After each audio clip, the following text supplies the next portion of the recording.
Welcome to MLG Weekly, your one-stop for double pythons, blue flame hellions, and triple kills. This week we've got more from the Gears 3 launch event with an exclusive interview with Rod Ferguson, Epic Gaming's Director of Production. Gaming 101 returns with a lesson from the highly anticipated RPG Diablo III, and it wouldn't be the Weekly without another Game Battles Match of the Week. R. Walshy using some patience. He must have got a call out or something because he knew that guy was going top mid. So sit back and relax. All this and your boy Nexy start right now on MLG Weekly. In MOBA news, the Cyber Sports Network held its League of Legends Dawn of Champions tournament. After a first round bye, Team WE stormed through the 64-team bracket to meet Curse Game in the finals. In the end, WE proved to be too tough, taking out Curse for the crown. Street Fighter fans were treated to another exciting tournament at the Nagoya Street Battle in Japan.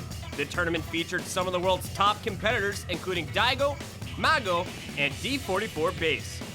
At the conclusion of bracket play, Team Mad Cats and Team Adlib each earned a spot in the finals, with Mad Cats scratching their way to the title 7-4.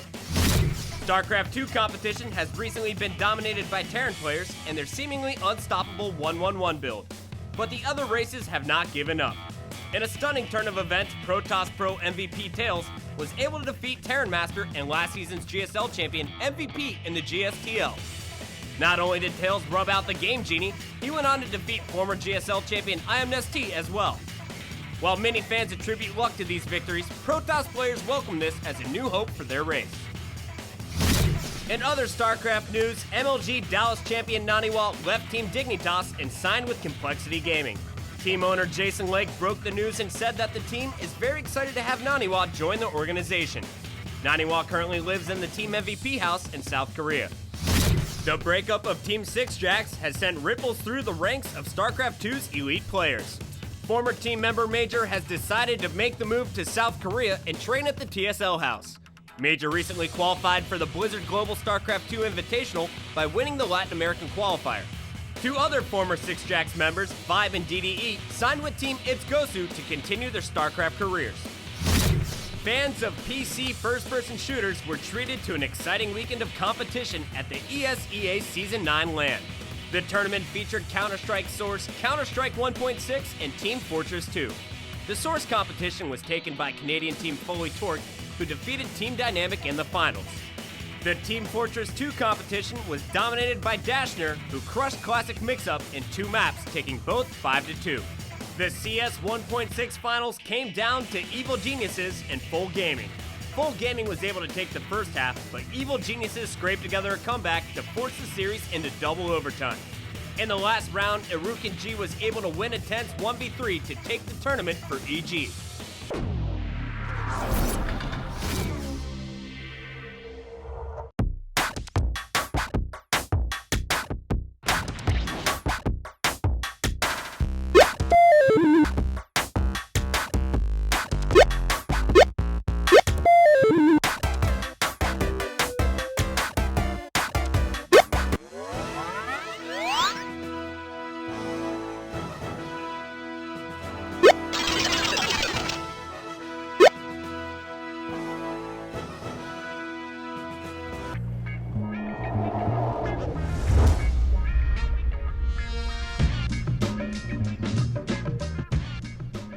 Welcome back to The Fact. I'm Puckett, joined by Slasher, and we got a special guest coming to us via Skype.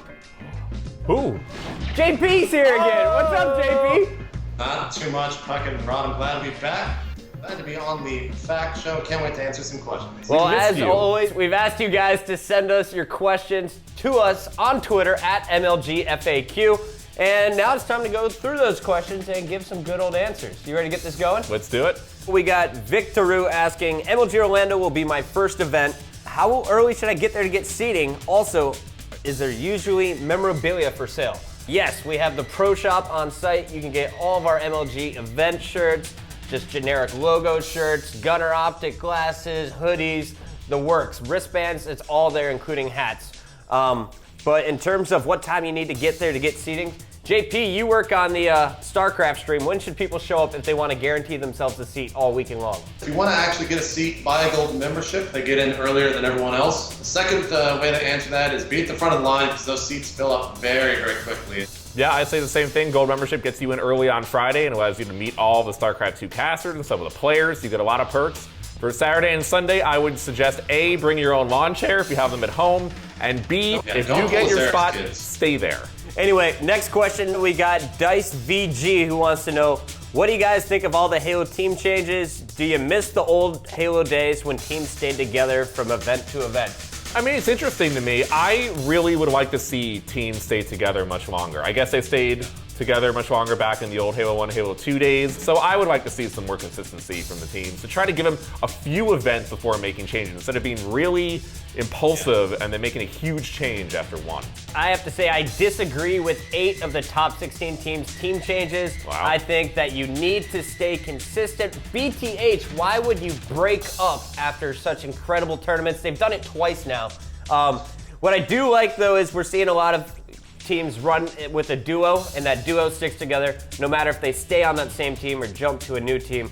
But with all of this free agency stuff going on, I think we actually will have weaker teams coming into Orlando, except for about the top 5 spots. Next one, we got SC Evermore, who wants to know, does the cast think that Gears 3 has what it takes to become a real esport title? If not, why? And if yes, why? JP, what's your response on the topic? I'm so tired of answering this question about, is this game going to be competitive? It's not on us, it's on the developers, and it's on the community to actually make the game a big thing. So support the game if you want it in the competitive scene. It looks really solid, it plays really solid as we went to the Gears launch yesterday, and all the players have been really supportive that the game is like the definitive title in the Gears series so far. So if they say it's good and the community response has been really good so far, I see no reason why it shouldn't be. Of course, go watch our Gears of War live stream. The VOD should be up right now on MLG.tv. We had about 4 hours of straight gameplay featuring the best players in the tri-state area.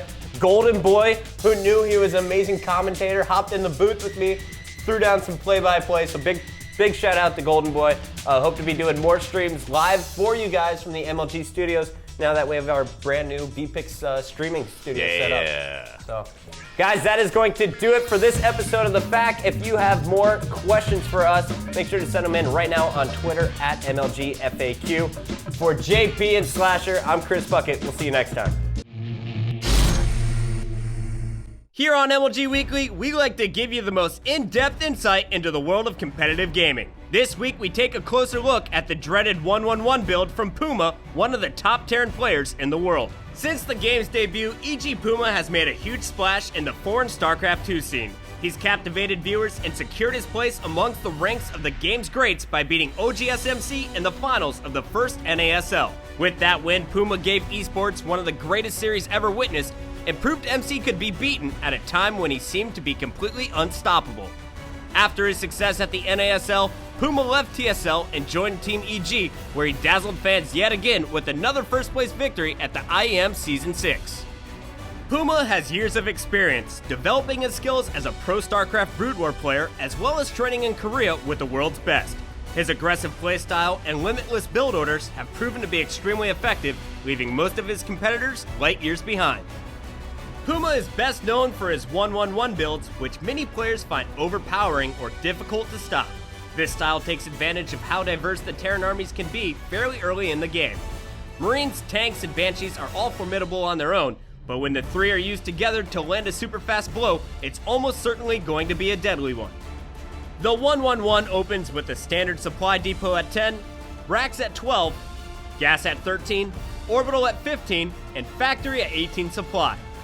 Another gas is often taken around the 20 supply mark, and you should throw down a starport the first chance you have. Your main agenda is to get a tech lab on your factory. It's also crucial to get a reactor on your barracks so you can send out a load of Marines with your tanks and Banshees. Little can be done to defend when someone like Puma executes his build so perfectly. Here at MLG Weekly, we give you the most in-depth insight into the world of competitive gaming. We want everyone to play, enjoy, and understand the games we cover. In our continuing series, Gaming 101, we give you the basics of the game, the keys to success, and some simple tricks to help you improve your play. This week we take you into the world of Diablo III. Diablo fans everywhere have much to rejoice about since the next title continues with the dark fantasy theme of human heroes versus the legions of hell, with incredible improvements across the board. Character stats are automatically distributed when leveled. The use of points to level skills and stats has been replaced with a new skill system based on assignment choice. The most notable improvement from the 11-year-old Diablo II is the user interface in Diablo III. The 5 number buttons correspond to spells or items that can be used quickly without having to assign a left or right click on the mouse. More skills become available as your character levels up, as well as the number of active skill slots. Right now, this barbarian has 2 active skill slots, a fury generating skill called Bash, and Hammer of the Ancients, a fury spending skill, which are selected. The player will switch from Bash to Cleave to clear out a group of baddies.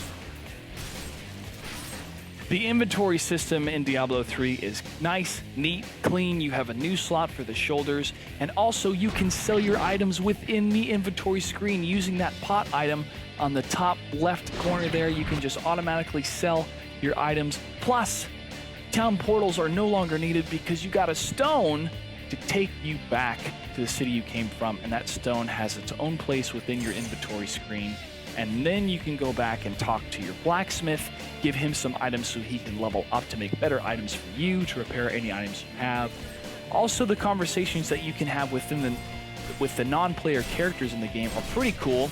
Adds more depth to the character that you play because there's a lot more voice work and a lot more lore that gets talked about.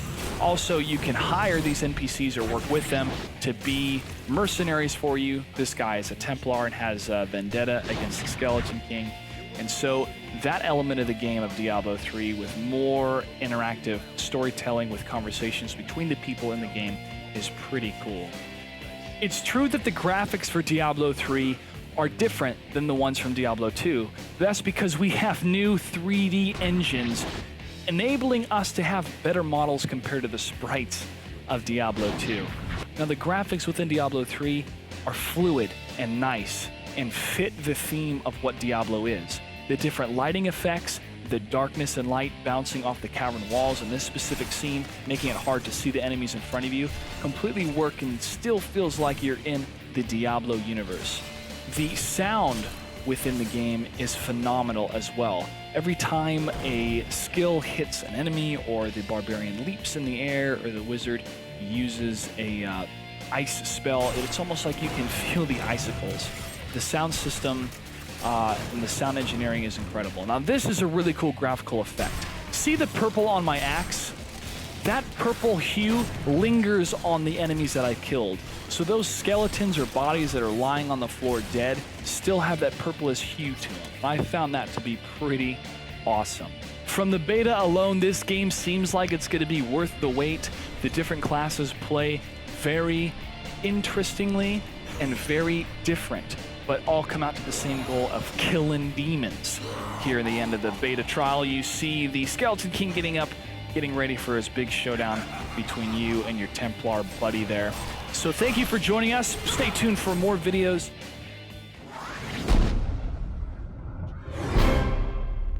In this week's Game Battles Killtastrophe, we debut our new 4v4 match of the week. Nos revamped and Zero Logic hit the firing range for an SMD bloodbath of epic proportions. Remember to check out GameBattles.com to enter and compete for a chance to get your highlights right here on MLG Weekly. Hey, what's up, guys? It's Nexy bringing you another Game Battles challenge. Now, I heard you guys were asking for some 4v4 game types, so we're gonna bring it to you, man. This week we got 2 undefeated teams coming out of the bracket. Zero Logic taking on Nas Revamped. And since it's MLG's version of Search and Destroy, the first team to win 4 rounds will win the game. Here we go, you got Create off of Zero Logic. He's gonna plant the bomb back trailer. Nades inbound, needs to back up. Here's Taze watching his back. Enter in trailer, make sure nobody coming out of mid. If someone coming through that door, well, Taze is gonna clean it up with ease. Nice work out of Taze. Here's Feenan off of Zero Logic, watching back trailer, putting shots down backwood. Out go the grenades, making sure nobody can come from that area. And oh no, B. Walsh is going to get caught back there. There's the concussive, and there's the frag grenade. Great job out of Zero Logic, showing tons of teamwork and locking down Trailer. It is now 1-0 Zero Logic. Taze moving into position. He's just clearing out back Trailer, throwing all his grenades, and he's going to pick up a kill on who's that? R. Walshy goes down off of Nas Revamped. Feenan. Is he going to do what I think he's doing? Moving right into the same position, throws the frag, and this time it's B. Walshy who gets caught with the frag grenade. Zero Logic doing a great job just wrapping around and locking down the Trailer side. Here we go, Create, pushing through spawn. He has somebody in his sights, it's Violate. He's getting caught off guard. Violate gets getting taken down. Density. Another player from Zero Logic, he sees somebody bottom wood trying to cross over to Trailer. He's going to lock him down. Moving right into Trailer. Quick Eyes knows the bomb is planted. Moves into position and takes somebody out. Nice work. Nas Quick Eyes finally putting some points on the board for Nas Revamp. And here we go, but he gets taken out by Density and Zero Logic. They're going to win another round. It is now 2-0. Zero Logic's in the lead. Create, he's pushing mid. Iron Sights out. He doesn't need a red dot, son. Putting shots down mid and cleaning it up with the Iron Sights. I like that.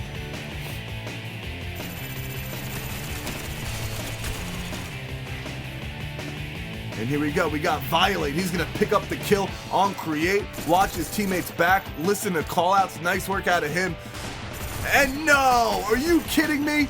He picks up the kill in mid, wraps around, gets stunned, drops to the ground, and makes the best out of a situation. Excellent job, Violate. Nas Revamp's really trying to get back in this one. Here we go, R. Walshy using some patience. He must have got a call out or something because he knew that guy was going top mid. Density's getting taken out this time. R. Walshy showing some patience. Meanwhile, we got Taze off of Zero Logic. He's back trailing. He sees a guy in his sights.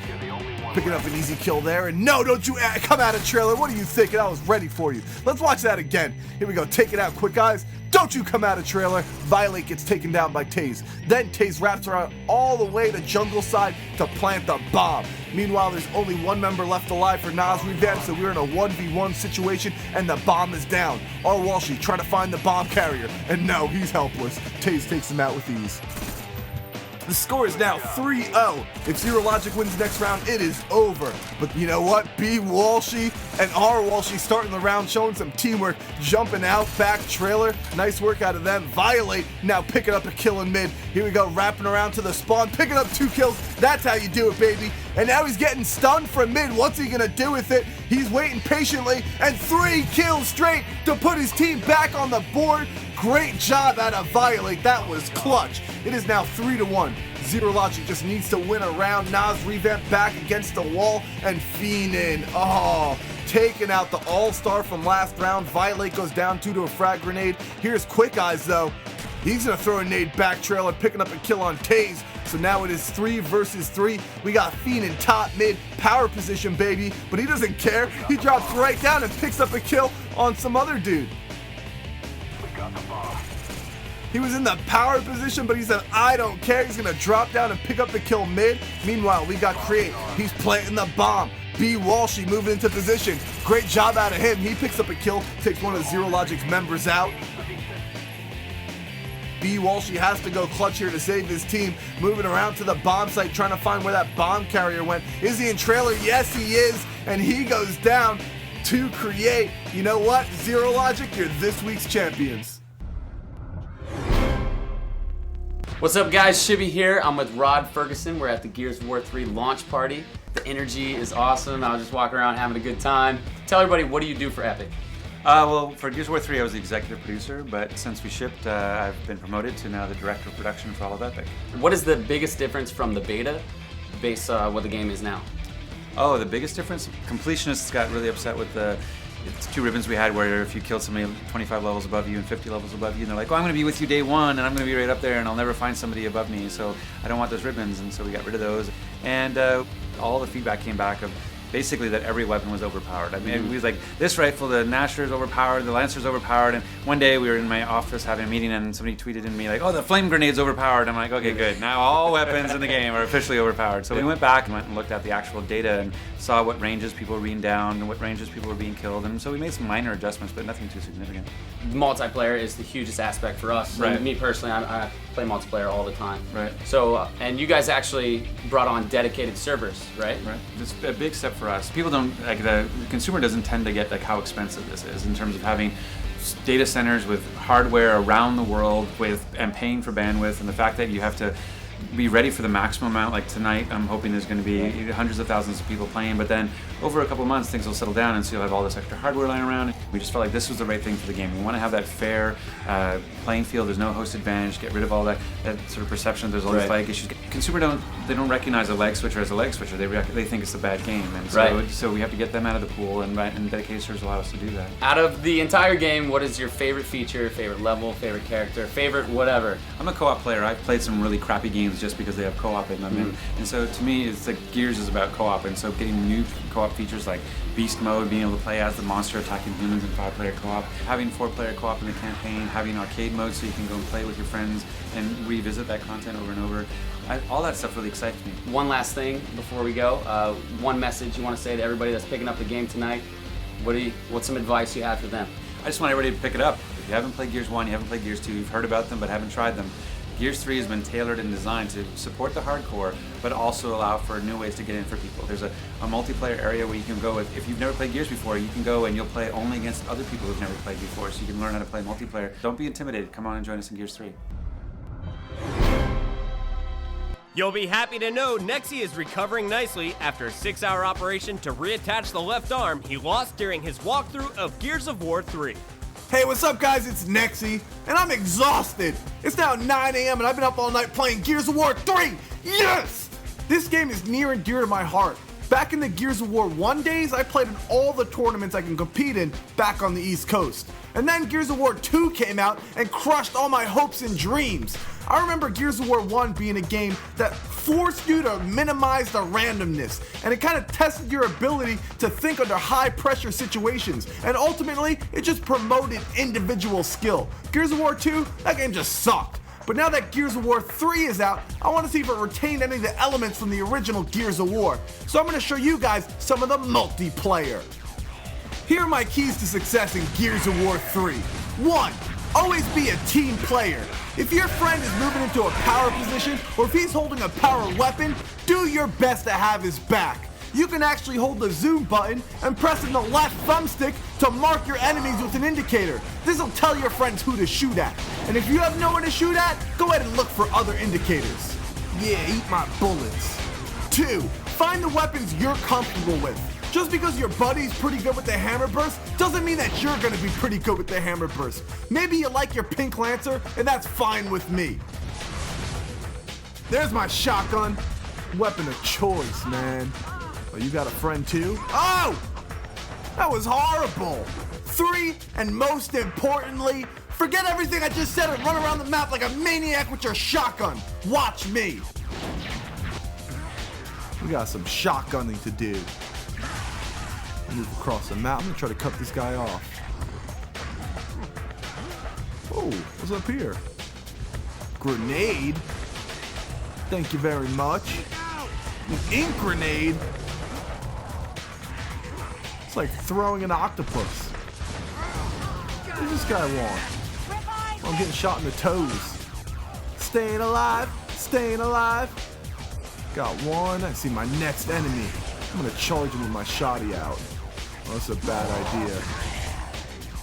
Good thing Absoluta was there. What does this guy want? What are you thinking?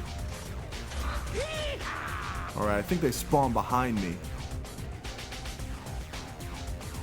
Oh, my trusty hammer burst. Let me check this spawn real quick. Oh, just my teammate. You faked me out, man. Oh, I'm crushing. That guy ran straight for me. He wanted me to take him out. Oh, the movement feels so good. Where are they? There's only one left. Whatever, I'll let my team take care of it. Woo! Alright, there you have it. A little taste of Gears of War 3 for you. I gotta say, the individual skill from Gears of War 1 is back! Yes! It's all about being sexy and sleek with your movements, then running up on your opponent and blasting them with a shotgun. But you know what? Being able to tag your enemies with a little marker telling your team where to shoot is so important and helps balance the game. You know what? You saved Gears, Epic. Good job. Well, that's it for this week's episode. Join us next time on MLG Weekly when we bring you the most in-depth coverage of the world of competitive gaming.